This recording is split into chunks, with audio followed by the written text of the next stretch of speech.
Hello అండి. ఇది రోజు ట్రెండింగ్లో ఉన్న వీడియోనే. అందరూ ఎగ్ వేస్తున్నారు, దాంట్లో ఆమ్లెట్లు వేస్తున్నారు, అది కట్ చేస్తున్నారు, అది పిజ్జా లాగా. కానీ చాలా చాలా బాగుందండి. ఇది సింపుల్ రెసిపీ అండి.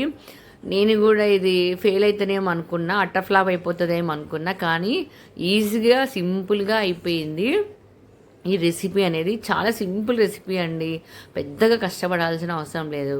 ఆయిల్ వేసి ఒక ఎగ్ వేసి దాంట్లో 2 ఆమ్లెట్లు వేసి సరిపోతుంది.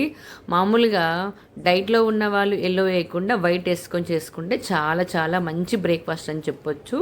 పిల్లలకు కూడా ఈవినింగ్ పూట స్నాక్స్ లాగా ఇవ్వచ్చు. బాక్స్లో కూడా స్నాక్ ఐటెం లాగా పెట్టవచ్చు. చాలా మంచిగా ఉందండి ఈ రెసిపీ. మీరు కూడా ఒకసారి ట్రై చేయండి. బయట తినే ఫుడ్ కన్నా ఇలాంటి ఫుడ్ చేసి పిల్లలకు పెడితే చక్కగా ఎంజాయ్ చేసుకుంటూ తింటారు. వాళ్ళకు కూడా హెల్త్ అనేది ఇచ్చినట్లు ఉంటుంది. కాకపోతే కొంచెం ఆయిల్ ఎక్కువ పడుతుంది. దీనికి కొంచెం ఆయిల్ తగ్గించుకొని చేసుకుంటే మంచి రెసిపీ అని చెప్పొచ్చు. మంచి గుడ్ బ్రేక్ఫాస్ట్ అని చెప్పొచ్చు. ఈవినింగ్ పూట స్నాక్స్ లాగా కూడా బాగా పనిచేస్తుంది ఈ ఐటము. చూసినావా, ఒక కేక్ కట్ చేసినట్లు కట్ చేస్తున్నా నేను.